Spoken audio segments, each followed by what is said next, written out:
Welcome to Concert Pipeline.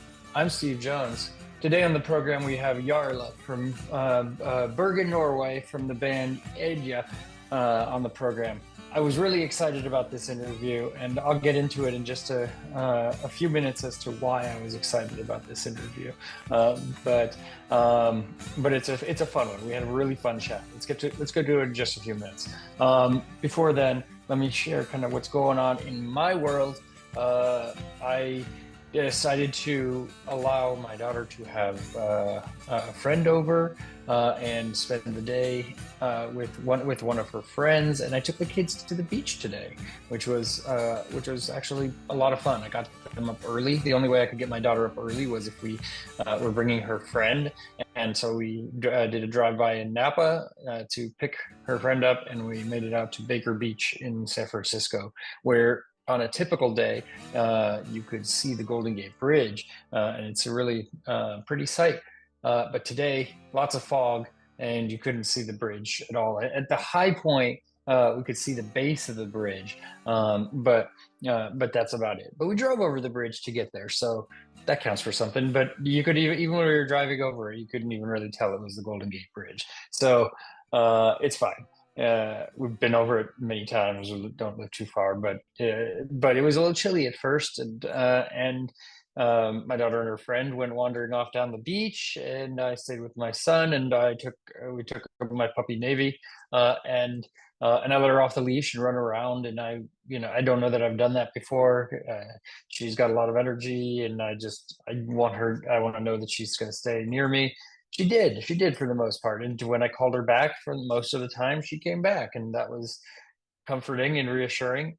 And she ran in the water, and she had fun with the kids, and she had a freaking blast. And she chased a ball around, and just got all of her energy out. It was great.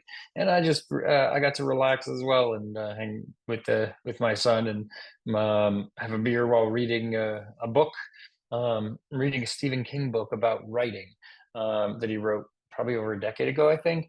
Kind of some of the history of what led him into his writing. So rather than reading an actual Stephen King book, which actually this is another Stephen King book on my dresser, Desperation.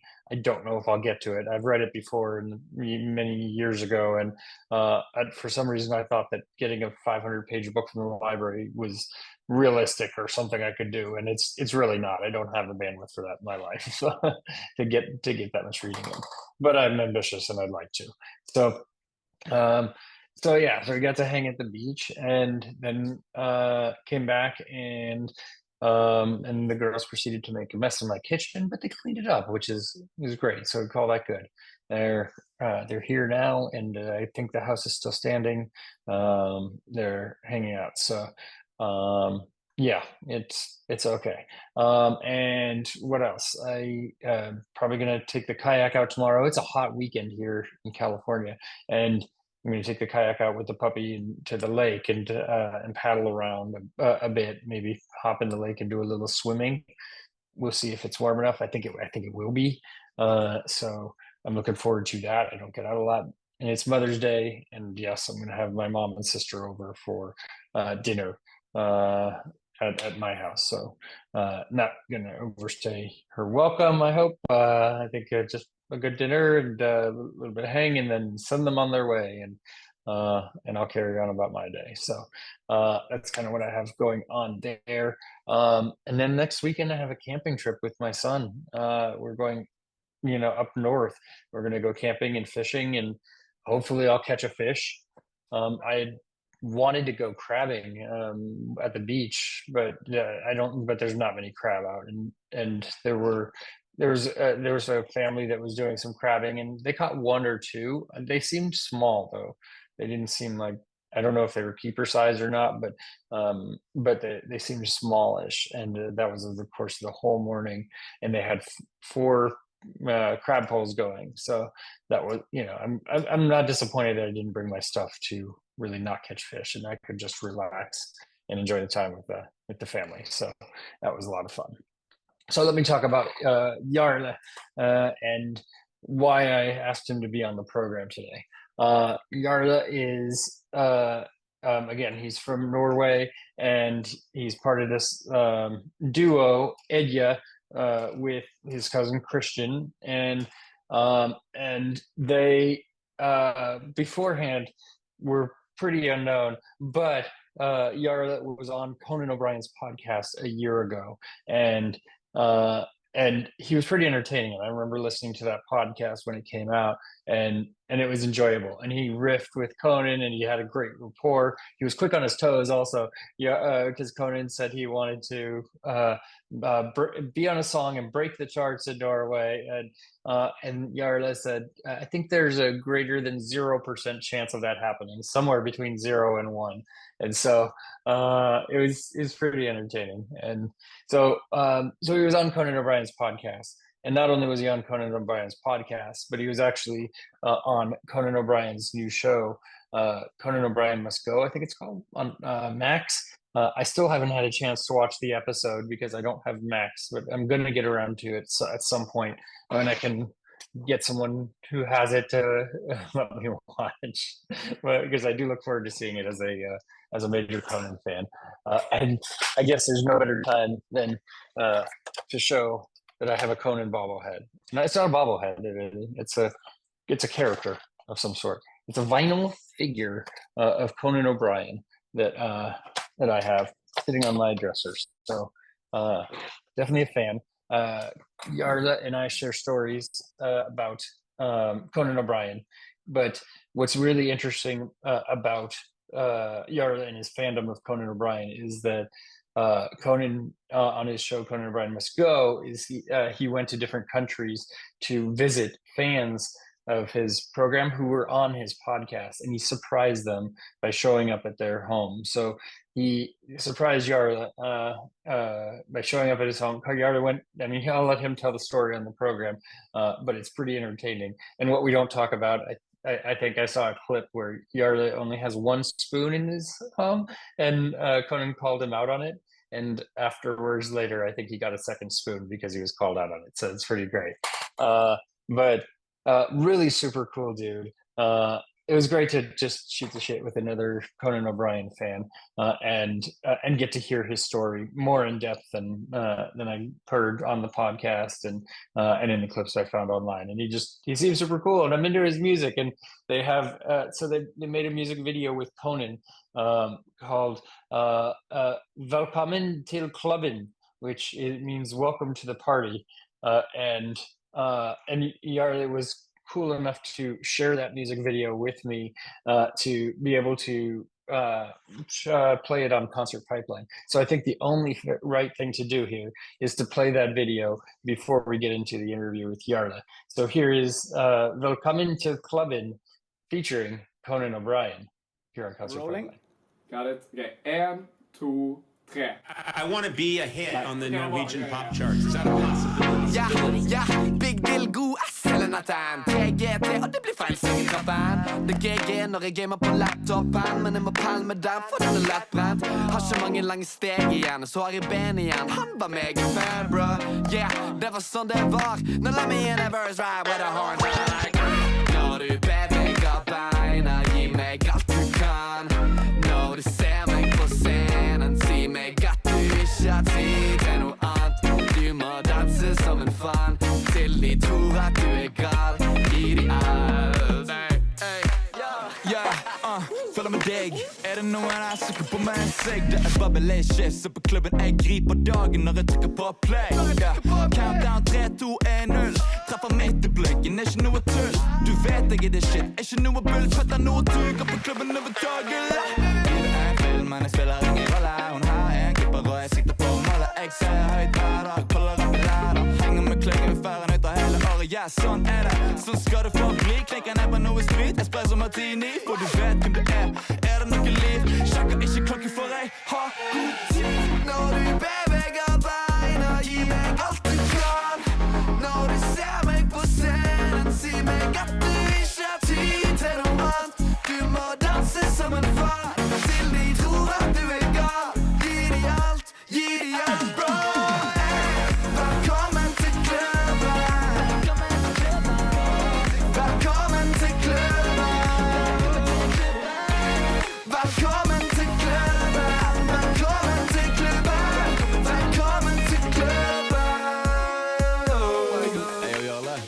Har ikke Kjartan en bar om Ribena òg? Har han det? Oh, yeah. Wait, kan du du om det? Let's spit the BJ shit the first day.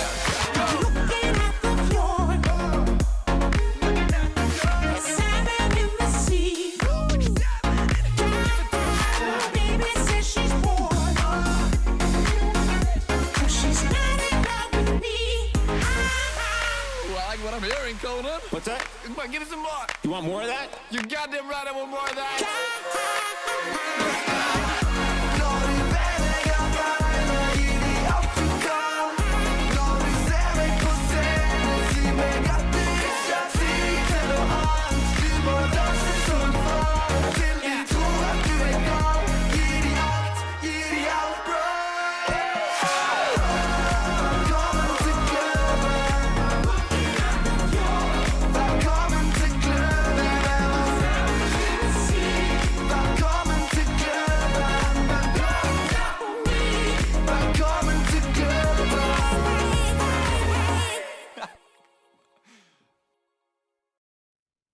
That was Velkommen to Klubben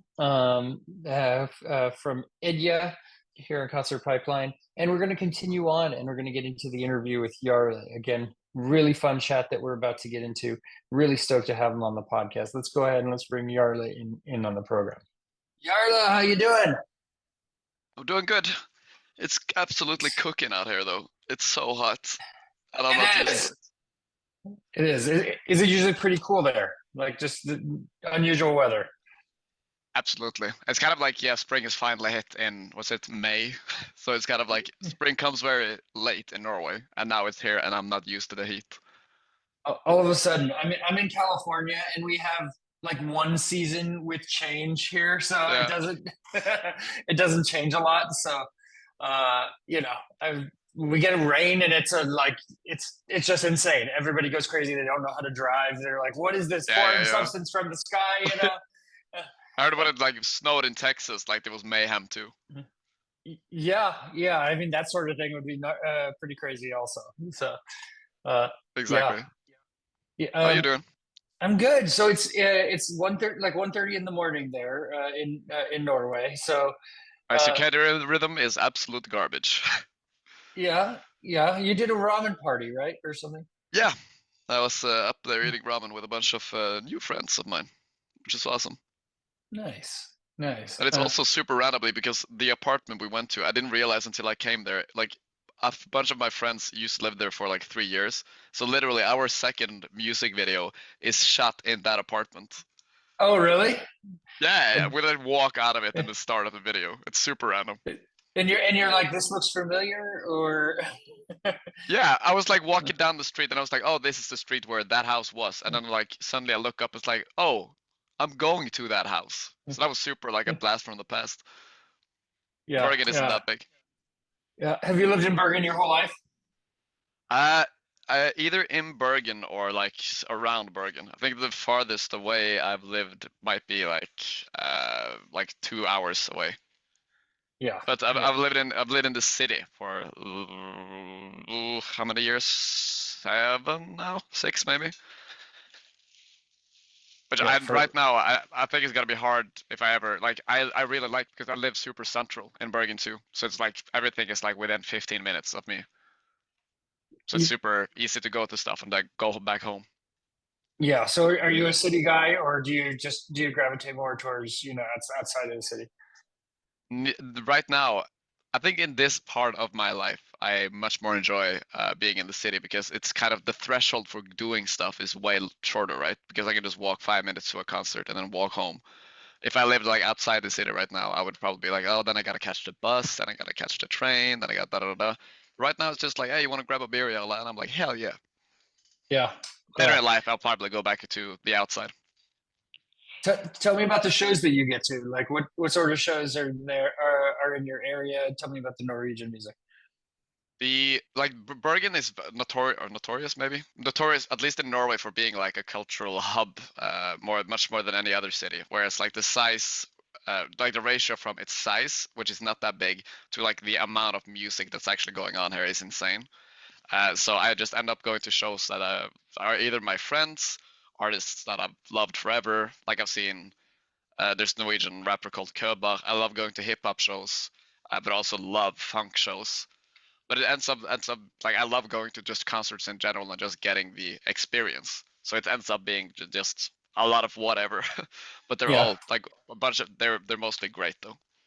How about you? Oh yeah, I mean, well, I'm halfway between San Francisco and Sacramento. I'm not sure if you've heard of Sacramento, but Yeah.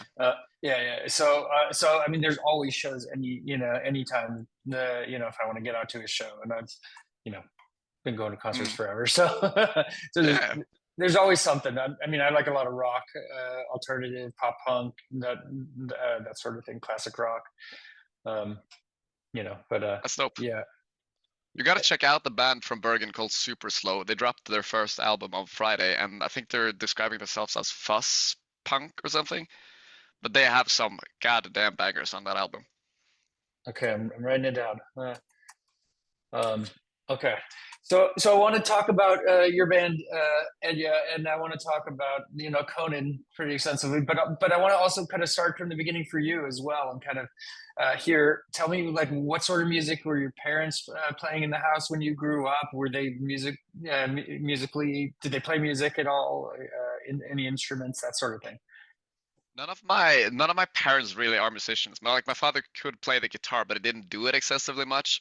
But it's kind of funny because literally every single person on my father's side, like my aunts and like my cousins and whatever, they are all musicians. For example, my grandfather used to travel from like farm to farm playing like the accordion for a living for a little while. So it like that side of my family is incredibly musical, and then like my mother is like does accounting, right? So Yeah. it's super like I can see where that inspiration is from. So I want For to hear about example- your grandfather though first. Hold on. So he's going farm to farm. Is he making money playing the accordion? Is he just like traveling and like walking down the farms playing the accordion? What is that like? I think he traveled farm to farm playing the accordion for some money for like at what's it called, not dance parties but like random farms and stuff. They'd be like, oh no, there's a musician in town, and then they would go down and dance to his accordion music. So I think it was paid probably in like both beer and also money. But it wasn't a super lucrative deal. This like I don't know how many years, like maybe 60 years ago or something.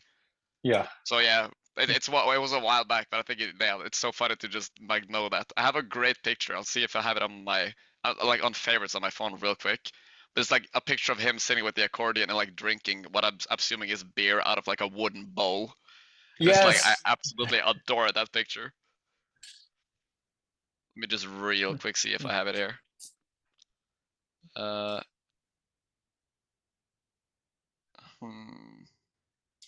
damn it! I want it framed.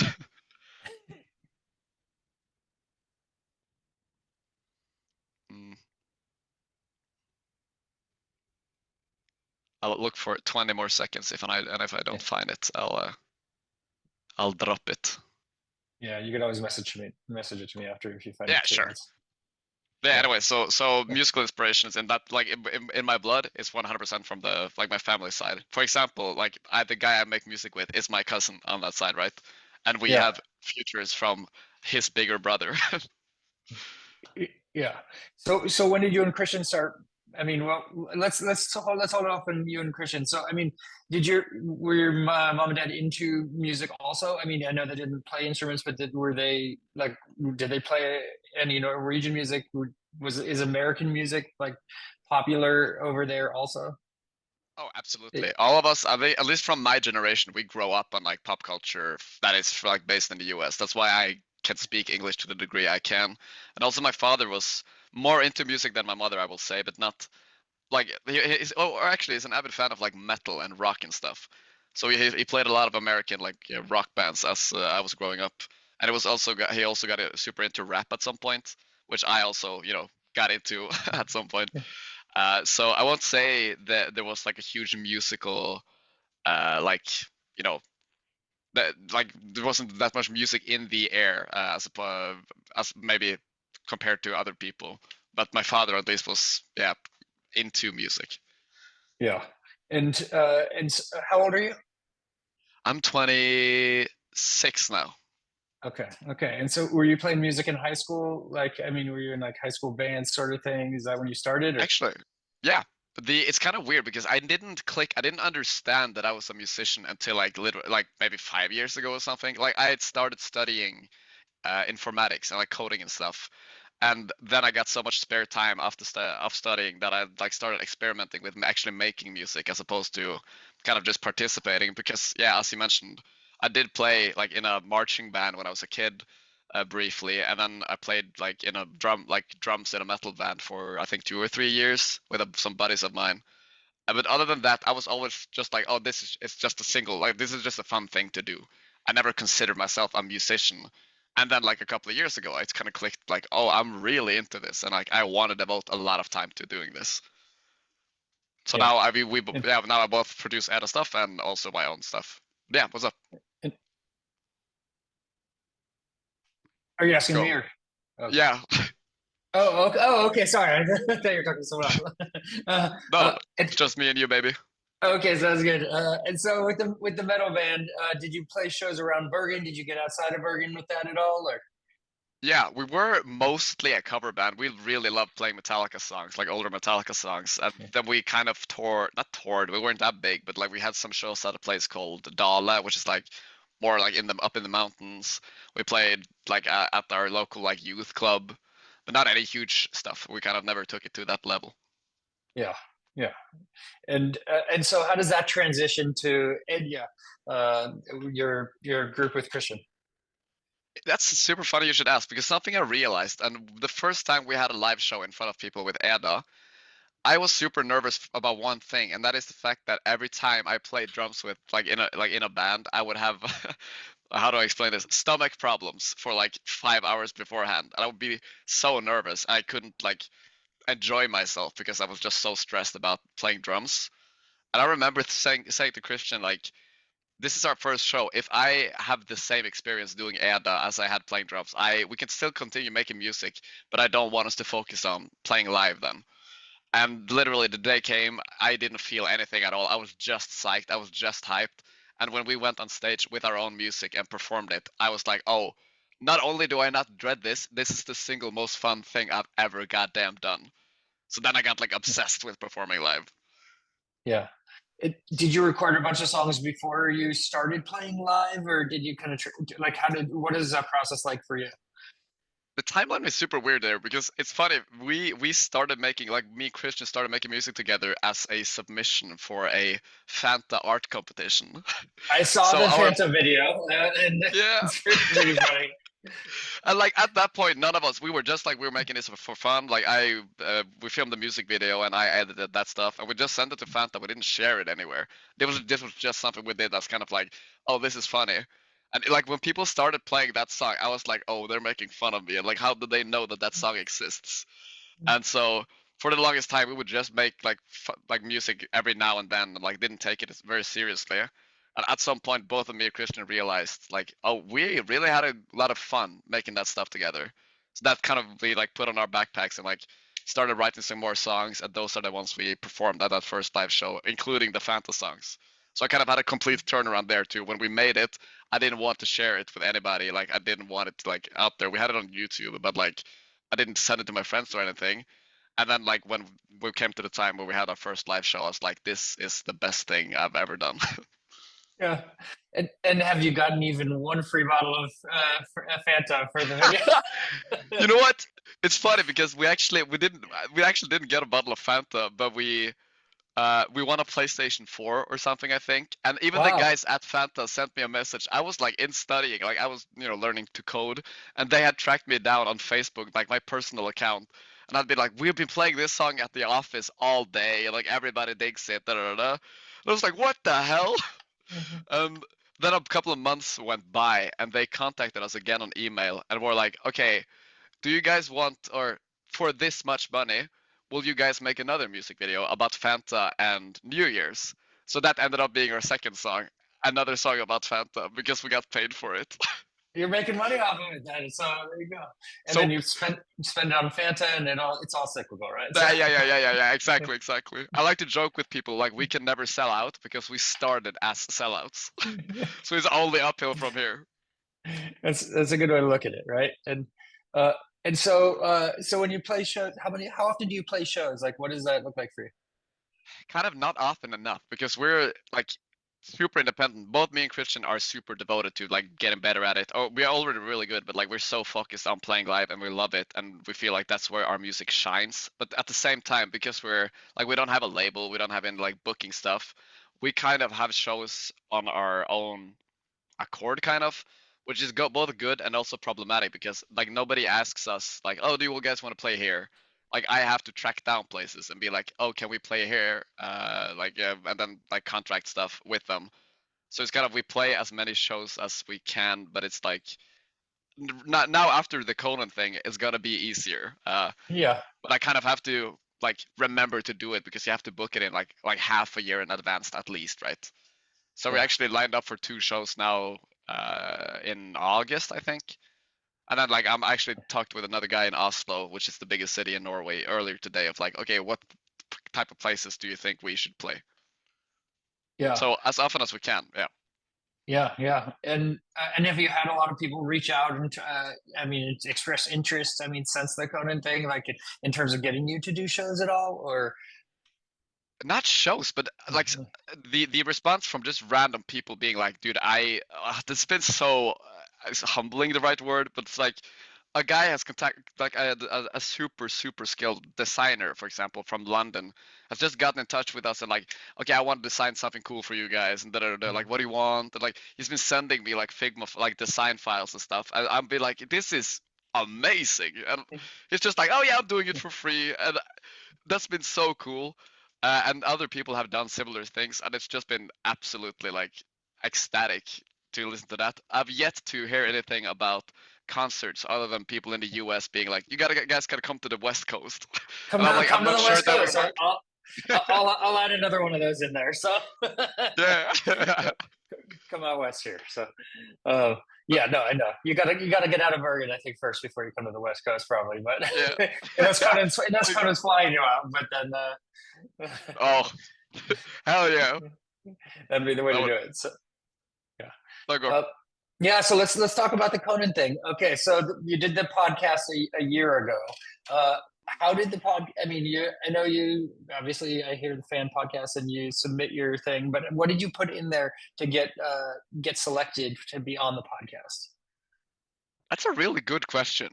Let me see if I can find the email real quick. I have a Gmail Yeah. up right here. But it's like I like to describe that whole experience as just one of the random like shotgun shells I shoot into the universe that miraculously stick. Like I was sitting like playing League of Legends one day and I was listening to his podcast and at the end they were like, oh, if you want to be on the podcast, submit something here. So I was just like in between 2 games, I just wrote something down and sent it, and that escalated into us like having a music video with Conan, right? It's Yeah. absolutely ridiculous. But I'll see if I can pull up the submission form because I think it's saved in Gmail somewhere. Yeah, the gist of it is essentially. Well, I can read. Okay, so I wrote. I'm on my 5th year, so okay, I can just read the whole thing. And like, I have a bunch of questions at the end for him too. But it's like 5th year of my master's in software engineering, doing music on the side. I've been I'm from Norway, and hobbies. I wrote that I'm like one half of a Norwegian pop rap duo called E.D.A, where we make funky, unpretentious songs, where the main focus is having a good time and getting booties shaking. This is often contrasted with our rough caveman Western Norwegian accents, but we manage. I played a bunch of shows at festivals. I also play piano, synth, talkbox in a cover band, and I've previously played drums in a metal band, like we talked about.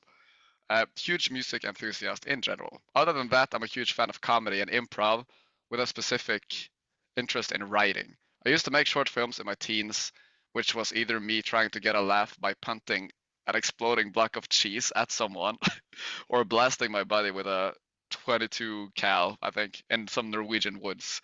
I've later put down the weaponry and focused on making people laugh. Love shows like Parks and Rec, How I Met Your Mother, The Office, etc. And then just 3 questions that I had for Conan, which I don't think any of them were brought up. No, I didn't get to ask one of them. No, but that's what I wrote, and Yeah. somehow it worked. That's cool. That's cool. So exploding block of cheese. Tell me about that.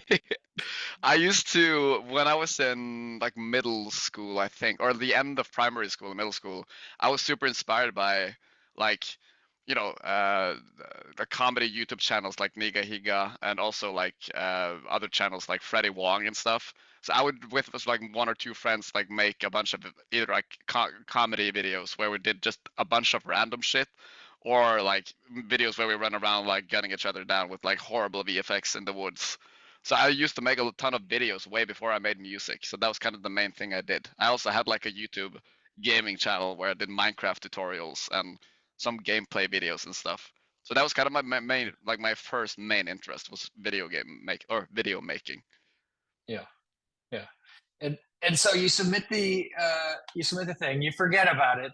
I'm sure a couple months go by at least, and then you get an email or a call from his team.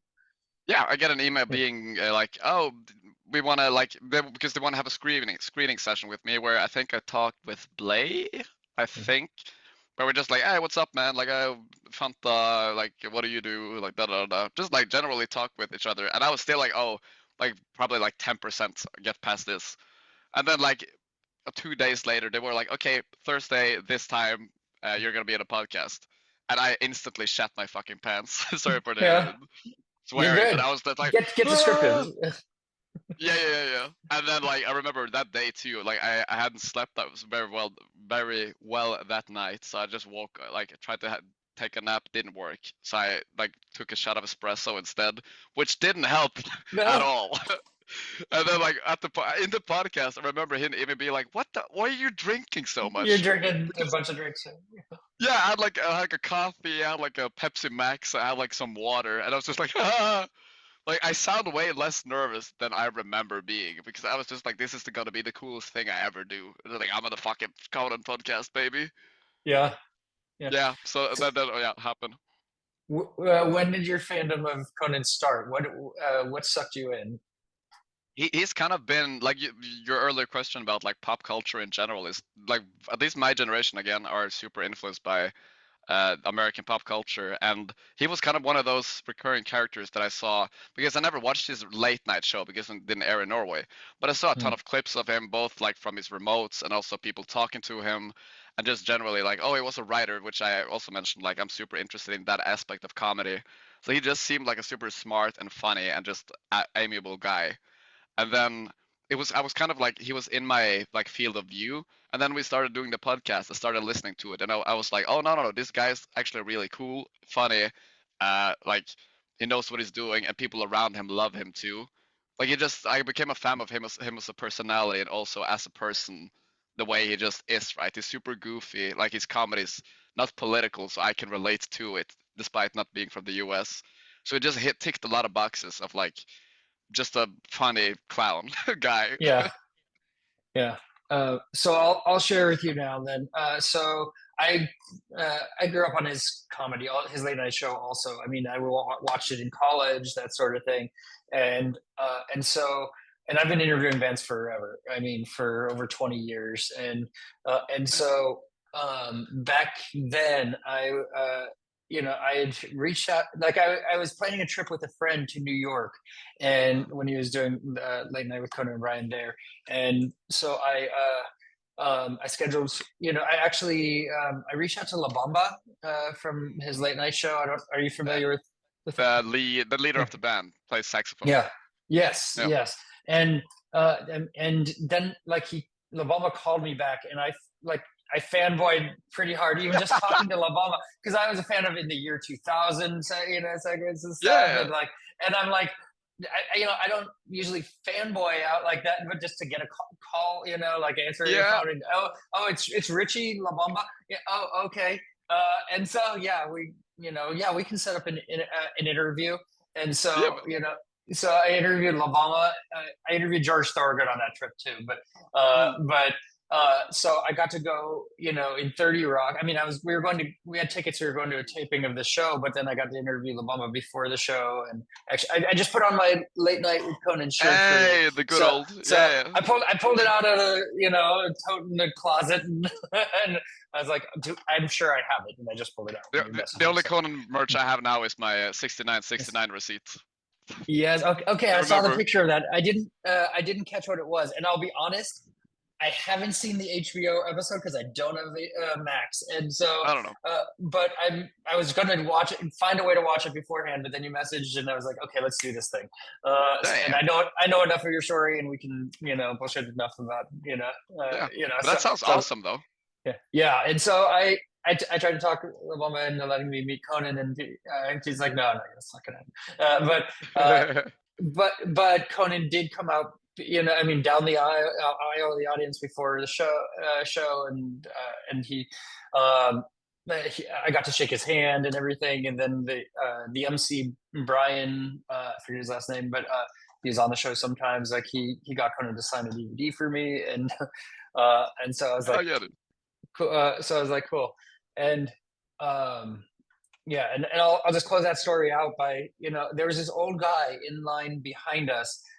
For the taping of the show, a guy and his wife, and we were just talking to him and became friendly. And he gave me his email address. He's like, if you're ever in New Jersey, you could stay at our place. I'm like, okay, sure, whatever, whatever. And then that guy danced in the aisle with Conan a little bit, and then flash forward a year later, I go down with my then girlfriend down to LA to see Leno, a taping of Leno, and in line a couple people before us is that same old couple that was in New York a year before to see Conan, and I told my then girlfriend, who was my kid's mom and everything, but I told her, I was like, okay, that's the same. She's like, there's no way that's the same couple, and so I'm like, no, they are, and I'm gonna. And I do the creepiest thing. I go stand in front of them, and I'm like, "Remember me?" Oh my god, dude! and he looks at his wife, and they look at, and no. And I just say one word. I say Conan, and then yes, and he pulls out his little camera. This is 2003. He pulls out his camera and swipes, and he had talked to the security guy, and he knew what door Conan came out or whatever, and got a picture with Conan. That thing. So, biggest coincidence of my life, just randomly. That is insane. Yeah, holy moly, dude. But it was pretty funny. So anyway, yes, I've been a Conan fan for a long time, and so I was totally interested to in your story and to interview you. And obviously, I listened to the podcast too, and it's pretty awesome. So. Absolutely. So let's flash forward.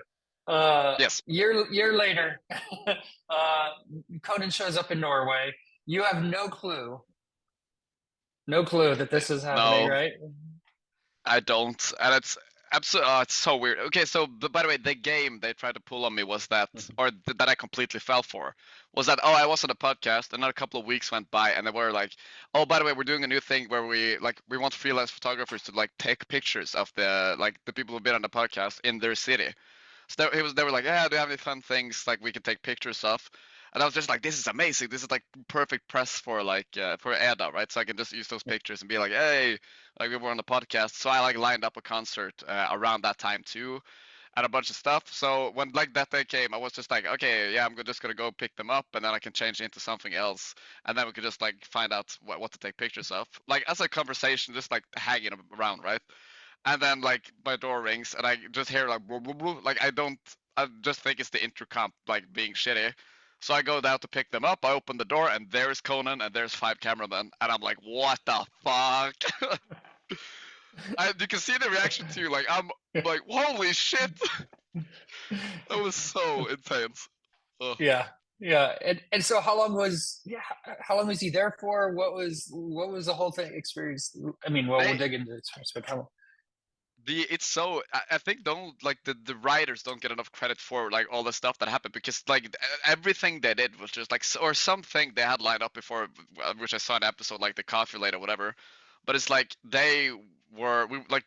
from I opened the door, there was continuous filming for maybe a full hour, where I just had to be holy So what the fuck is going on? I just had to like try to stay on the ride, if you know what I mean. Out of body experience, yeah. Absolutely. I was just like, okay, game's on, Jarle, like don't melt into a puddle on the floor. So we filmed that, and then like we went over to a supermarket, like a bit that didn't make the actual show, and like I rode around on his shoulders for a while, like with my with my drunk in his face. I saw that picture, and I caught the reference from the podcast where he was. Yeah. So the writers were like, we got to get some footage of you riding on Conan, and I was just like, I don't want to hurt him. And they were like, I don't care about that, dude. Just get on there. He's 60. Come on. Yeah. So after that, like when we stopped filming after that, and I just went home, and I was just like, yeah, just I got some time to be like, what the hell did just happen? And then they had a Norwegian producer with them who called me or sent me a text message later that night, being like, you guys know that like you're going to like a music studio with Conan tomorrow, right? And I was just like, no, what? So I had to call Christian, like my partner in crime in E.D.A, and I'd be like, I know like it's late and like you live like 3 hours away, but you gotta be here tomorrow at 9. Like you gotta. And he was just like, oh, okay. So we like scrambled together like some ideas we had, like some beats and like verses we just had been throwing around, really not like paid much attention to. And then we pulled up to the studio. He was there, the whole crew was there. We showed them, like I think we have 3 beats prepared. We showed him the first one, which ended up being Velkommen to Klubben. He was just like, oh yeah, what do you rap on this? And I just like did my, excerpt verse. And then he was like, there was genuinely no bridge on that song too. This is the perfect storm. Like when we played it too, I was just like, wait a second, like this section doesn't have anything. And he was just like, I got it. And then he went into the studio, just belted out some Bee Gees vocals, and just like, this actually works. And then later that night we had a concert lined up, and like on the 4th song I'm like, ladies and gentlemen, Conan O'Brien. And everybody lost their fucking shit. Did you play that song at the concert with like and everything too? Yeah, we did. And it's so funny because the show was so late, right? Because it was kind of a concept, but it's like called 0011 or like 0011. So the concert was at like 12, which meant people were like pretty toasted at that point. So I remember when I said Conan O'Brien on his part on that song, he came out of nowhere, and people like if you're on a microphone on stage and scream, people would just like just join in and be like woo, and I don't think anybody understood what the hell I was saying. So the sound went from like woo to like woo, like is that Conan? Is that actually Conan O'Brien? Oh my god. And so no one knew, or were you able to scramble enough time to get friends and pack the place? Like what is? No, I on purpose didn't tell anybody. Like I didn't tell anybody at the show because I didn't like. I wanted like that. Like instead, like the people who were there randomly to like be there randomly, and then Conan is there too, right? I didn't use it as any promo thing. Yeah. So but I didn't tell like the technician. I didn't tell the sound guy or like the light guy. I barely told the guy who like orchestrated the entire event. And I remember right before the concert too, we had a featuring artist, which we have on some songs, come up there and be like, yeah, okay, when does the show start? And I was just like, by the way, I should probably mention that like Conan is gonna pull up on the 4th song. And he was just like, is Conan in Bergen? Like he didn't know anything. Yeah. Just amazing. So the secret was able to be kept, and I heard the Mike and Jesse podcast where they talked about the secret being blown because it's Conan and he's kind of difficult to hide, right? So like, but it wasn't to me. No, apparently it wasn't too. So, so he, I mean, his lyrics: "Looking at the fjord, there's salmon in the sea. My baby says she's bored and she's not in love with me." Did he create that on the spot? Was that like? Yeah, just dropped it. Yeah. Okay. Yeah, literally, he just like Norway, let's see, fjords, salmon. Like he just wrote something, and then like he was just like, okay, I'm ready. And then we only have like 15 seconds of audio from him recording. I think that part twice or something, and we used every single fucking bit in the song. But he just came up with that, and I literally like I remember like kind of what I talked about earlier. I was expecting like a joke thing that wouldn't work on the song, but would be funny for the show. And then when he started singing, it was just like, that soprano hits like the right spot too, right? And then it's everybody's favorite part of the song, logically. Oh, it works, but the buildup is good too, you know. And then I mean, up and down the stairs of the apartment, and then back up, and it's on your segments on the TV, and then you know, and then there's Conan, so it works. Floating head Yeah, Conan. yeah. So I mean, was there anyone that was pissed at you for not telling him about the show like that, where you know where he was coming out, or I don't think anybody was pissed. People were just in like disbelief, if you know what I mean. But I've yeah, heard a couple people later being like at the place we played, it's like a student thing, and apparently like the word of the week was just like, why didn't we go to that goddamn concert the when one we you could have missed? seen Conan O'Brien perform? Yeah, yeah. That's incredible. And so, I mean, you also, I mean, on your Instagram, you put the Conan talked about it. He publicized it. He's talking about you on the Tonight Show. I think on I saw the MSNBC clip also. I think he talked about you there too. And like, what's that like for you? You know? It was because ever since I was on a podcast, I like it's always gone in waves. Like ever since we filmed it too, I was just like hyped for a month, and I was just like, oh, but they're probably gonna edit my part out, and like da da da. I'm just a small part in the sea, right? So when the first trailer dropped, I was just like, why am I like half the trailer? And I'm super excited about it, and they're using our song in the trailer and stuff. And even when they started promoting it, like literally the clip I posted on like Instagram, I was like on a bus home on Reddit, like browsing Reddit, and I was like, oh, Conan wasn't found last night. I started watching a clip. Halfway through the clip, it's just like, yeah, so I went and met Jarle. I was just like, yeah, that's me. I'm Jarle. Yeah. And then he showed the clip on the show. It's just like, this is fucking incredible. Yeah, yeah. So I'm super stoked about being part of the marketing for it too. Yeah, no, that's super cool. I mean, what a cool experience for you, right? Yeah. And so, I don't, buddy. yeah. So tell me kind of where that takes you with your music now. Do you have more music that you're making? Do you like, are you still riding the Conan? I mean, obviously we're talking because of the Conan thing. So, but are you still kind of in that zone, the Cone zone? I think it's gonna take me a long while to get out of the cone zone. Like at least mentally, because I'm just loving everything, and all the people that I've gotten to talk to through this also have been super kind, super like engaging and like encouraging and stuff. But yeah, we are also we're actually in the middle of like an EP rollout. So we released a song earlier, like over a month ago, I think, and then we released Velkommen to Klubben, which got way more plays than I was expecting. I didn't know what I was expecting, but I was just like, holy moly! Like the Norwegian and English version together have like over 100,000 plays on just Spotify, and it's yeah. Anyways, that's insane. But then like we're coming up with the next another song in Norwegian though now on Friday, and then we're dropping the entire EP at the start of June. Nice, But we're already nice. working on new stuff. Not stopping, not stopping. No. I saw your video for Do Min Homie. I don't know. Edmund Home, yeah.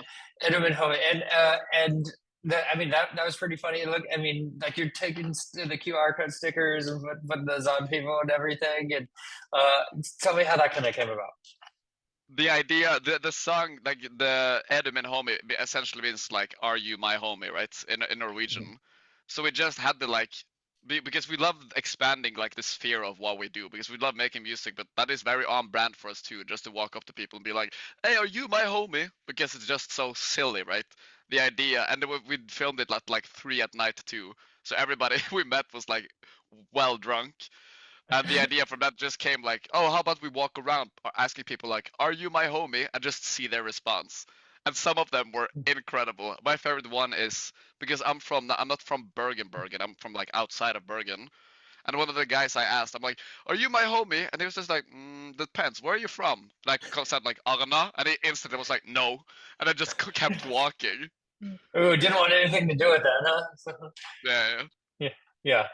I mean, so the QR code, did that link to your, is so super dumb nerdy question, but did that link to like your band's music or something, or like? Yeah, it did. I've seen other people make QR codes because I'm a bit tech savvy too, right? So the QR code linked to a domain or a subdomain of edamusic.no.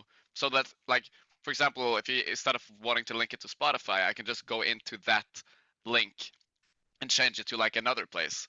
So essentially the QR code linked to a page with that I created with the music video, and then like links to like, oh, here's it on Apple Music, here's the song on Spotify. So kind of you could take that energy if you were interested and go listen to the song. Yeah. Did you just finish your master thesis? You were saying you're finishing it, right? So you've done. Yeah, I finished it like almost 2 years ago now. So I've been working as a developer ever since. Yeah, I mean you went to college for 5 years, huh? Yeah, that's right. Yeah. Wow. Okay, that's pretty impressive. So, yeah, so it's not related to music at all. no, it's a different side of your brain, right? So, yeah, that's the thing why I mentioned it. Like my mother is an accountant, so I have like the coding stuff from there, and my father and everybody on his side is like musicians, so I have that part from there. Yeah. So I saw a clip where, I mean, you play one note on the harmonica and the crowd goes wild. Or do you play the harmonica, or is that just very not a lot? I'm often like, even you can see behind me here, there's an accordion right there, and like I wouldn't say I know the accordion, but I know how to teach myself how to play the songs that I want to, right? Yeah. So for example, we recently posted like an acoustic version of, or like just a small acoustic clip of Velkommen to Klubben, where we just played it on harmonica and guitar. But so the harmonica thing is just like a silly bit I thought up of just being like, play the least impressive thing ever on a harmonica, and like, ah! At another concert, we like did the same thing with like a mouth harp or whatever it's called. Yeah. But it's yeah. like, I love silly stuff like that. Yeah, and the accordion, that that interest for you came from your grandfather, right? I mean, are there a lot of popular accordion players in Norway, or?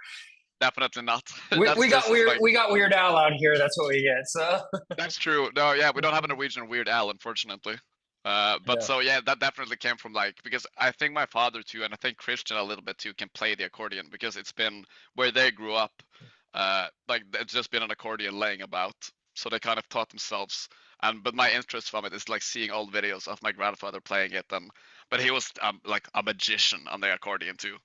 It was wild, so I just kind of I like the sound of it, I like the feel of it and the sound it makes, but that interest definitely came from my grandfather indeed. Yeah. And what U.S. artists have you seen out in Norway? Like, have you seen any concerts with U.S. artists? I think it's so funny because I've gone to 2 shows in London with my favorite band Wolfpack, and yet Corey Henry played in Bergen at some point, like the drummer for Snarky Puppy, who is also an amazing solo artist. And I literally think his show in Bergen is the best show I've ever gone to. So that's like very fresh on my mind. Other than that, I go mostly honestly to just local shows for like local musicians. So I can't remember. I'll see if I can remember some just when we talk. But Corey Henry definitely is like the biggest, like holy moly artist. I also saw Louis Cole play. I also love him. Oh, so okay. Yeah. Nice. I'll see if I can come up with anybody. Yeah. You said you were into metal too, right? Yeah, not that much now. I was when I played it in the band, and I kind of had like a metal phase, quote unquote. And as I also mentioned earlier, a lot of that had to do with like the entire Metallica discography. Like I loved playing songs from Kill 'Em All. I loved playing Megadeth. Slayer is a bit too heavy. Yeah. But yeah, I don't have listened to that much metal nowadays. Yeah, I remember like 20 years ago, I interviewed a Norwegian metal band, Satyricon. Have you heard of them? No, I don't think. So Okay. how do you write it? Satyr? Yeah, Satyricon. Okay. And they had Joey, from the drummer from Slipknot, on drums, Hey. playing with them too. So A ton of my musician friends are actually metal artists, though. I don't know what it is, but they're just like the nicest people on earth. Yeah, pretty cool. Dope. I'll check him out. Yeah, for sure. So, you posted online that left on your bucket list is to tour other cities other than Bergen. It's going to happen now, right? Hopefully. Where did I post that, by the way? I don't know. Oh, wait, no, it was it was on your bucket. Where did I see that? I don't know. I was doing research. You Yeah, posted it somewhere. I find it's find completely stuff, right. and Yeah. I mean, you're like I'm right, but I don't remember where I found it offhand. But I dig deep when I research a little bit as much as I can. So it might have been on Yeah, I, your Instagram or something. I'm not sure. probably. Um, Yeah, that's cool though. I like that I love that you've done research too, dude. Like, yeah, Edmund Holme video and all that stuff. Oh, for sure. So, well, congratulations on, I mean, everything. I mean, what an exciting experience, and finishing your master. You got a lot going on. That's super cool, and I appreciate you taking the time. And if no one's mentioned it to you, you should get out to the West Coast. Okay, so I'll try one day. I've actually been there before. I've been to the US, I think 4 or 5 times, like when I grew Wow. up. Yeah, I've been to like Florida and New York, and then one time we road tripped the entire West Coast. So I was like in San Diego and San Francisco and LA and stuff. Drove through Yosemite. It was an awesome time. I miss it. What do you remember of that trip, the West Coast? Uh oh, honestly, like this is gonna sound kind of weird, maybe, but like the main thing I took away from that trip is just because I love meeting people from the US. Like I love Americans just in general. Every time I meet any like US person coming to Bergen, they're just the most friendly person you've ever met. And the social culture over there is super different from Norway and very like open and like, hey, how you doing? And that sort of stuff. So I remember like one of the main things I took away from that trip is just like, damn, like people there are so goddamn nice. And I Yeah, remember even when I went back to Norway, I, because I didn't live in Bergen then, I lived like a bit outside. I remember the first time, I think the day after I came home, I was like in a trip, like going to the cinema or something. And after, because I was in the US for I think 5 weeks, I walked past the person on the street. I just looked her straight in the eyes and was like, "Hey, how you doing?" And she looked mortified. She was just like, "Ah, what the hell? I don't know you." She didn't say that, but it's like she was like, "What the fuck?" I was just, "Oh fuck yeah, I'm back in Norway. I gotta, I gotta curb that behavior." can't do that there. Okay, so no, No, I don't know. Other than can't do that, it. like SeaWorld and stuff. Oh, okay, yeah. That's SeaWorld's cool. So, I'm But sure you went over there's to a go. difference. Yeah. Oh, sorry. I was gonna say, I'm sure you went over the Golden Gate Bridge if you were in San Francisco or whatever, right? Oh Yeah. yeah. The also the other takeaway is just the immense difference in nature from Norway to at least the West Coast. Like Yeah. if you know where we talk about a valley, it's like it goes like this. In the US, if you talk about a valley, it's this, and then like 500 miles of plains, and then the other mountain. Yeah. That's pretty much what we get here. So, that's cool that you've been here so much. I mean, I'm pretty sheltered. I haven't left the country as an adult. I've never, been out of the, continental United States. I don't know. So I haven't been out, but I'll tell you one thing that COVID brought that's cool is the ability to do this sort of thing, because Zoom wasn't really prevalent before then. And I would always interview bands at concerts, and everything, and like go out to the shows and do them. And now I can talk to people all over the world, and at any time. Shout It's out to cool. the internet. Shout out to the internet, doing it. Yeah, Yeah, yeah. like this unknown thing called the internet. Like shout outs. Like let's give him some Give it props. props. It needs some plugs. So It needs some hype to so it. so many people think it's just destroying the world. No, it's making Ah, it made it so we can this talk to would you happen. tonight. So Exactly. yeah. Well, Yarla, it's awesome talking to you and getting Likewise. to hear about your experience, and obviously envious on levels. I think it's super. I mean, Conan's one of the funniest people out there, and his hot ones was insane. Yeah. Oh my god, we could do another half an hour in his hot ones. I'm like, oh my god, like You like destroyed the entire format of the show. he did. No one can top that. It's not. It's untoppable. No. Oh, you're gonna drink from the bottle and you don't even do hot Oh. food. Like. I don't watch it a lot, but I've seen some, and some people on there are like, Yeah. sort of thing, and and Started he's pouring the bomb on the wings. know. Like this psycho.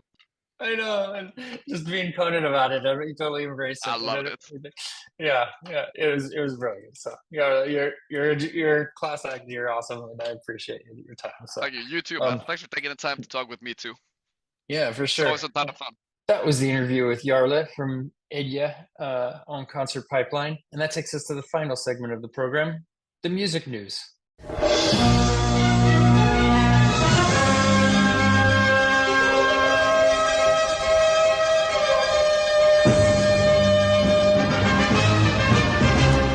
Got a couple stories to wind out the program. The first up is AC/DC. They are going to be touring again, and it's their first tour in 8 years.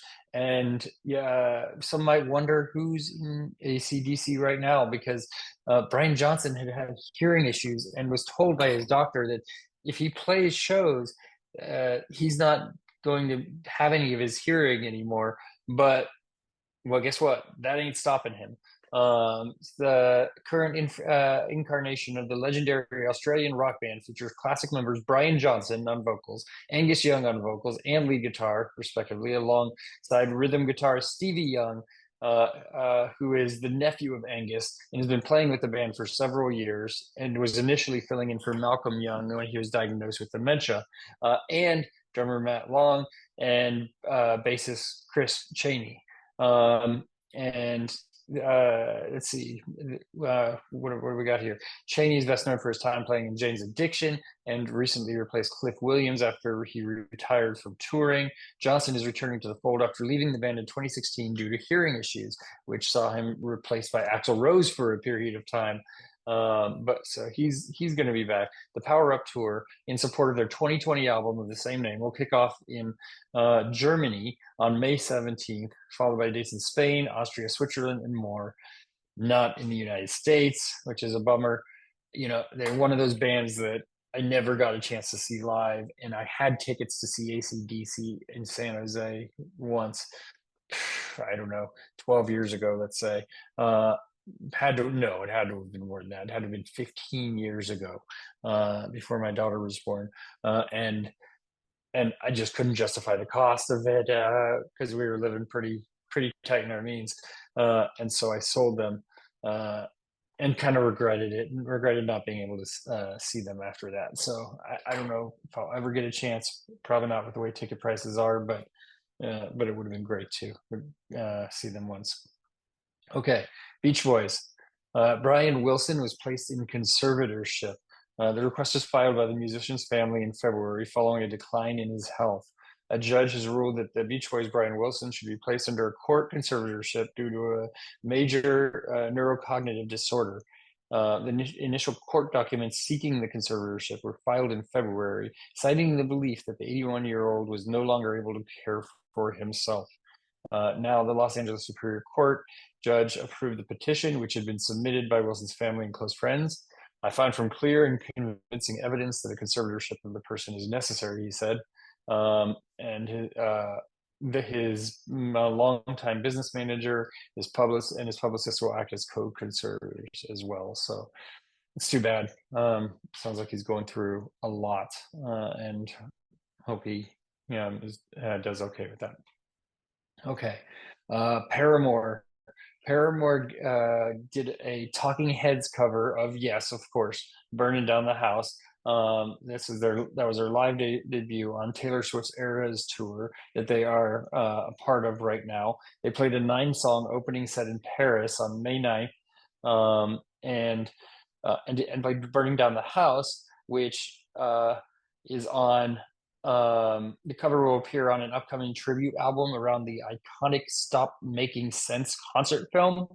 It also arrived as part of a limited edition 12-inch vinyl for Record Store Day, with David Byrne covering Paramore's Hard Times on the A side, which is awesome that they just swapped songs. I mean, didn't have respect for each other. And so I think they're pretty excited probably to be opening for Taylor Swift, because that is the tour you want to be on. So they made the cut, right? All right. Arcade Fire announced the only funeral 20th anniversary show for North America at Red Rocks Amphitheater. And the gig will be, and that's the only one this year. The band took to their social media to share that they are set to perform their 2004 album at one of our favorite venues, the Red Rocks Amphitheater in Colorado, on September 16th. A ticket pre-sale will be available starting. Oh no, it already sold out. The show sold out pretty immediately. People were not able to get tickets, of course. Man, Arcade Fire, love that band. miss seeing. I mean, I saw them a couple of times, not a handful, but a couple of times. I saw them in this small venue before they really exploded. The Great American Music Hall in San Francisco, and then I saw them at an amphitheater, Shoreline Amphitheater, and they were bigger.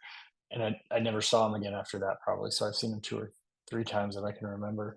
And what I am disappointed in is that another concert regret.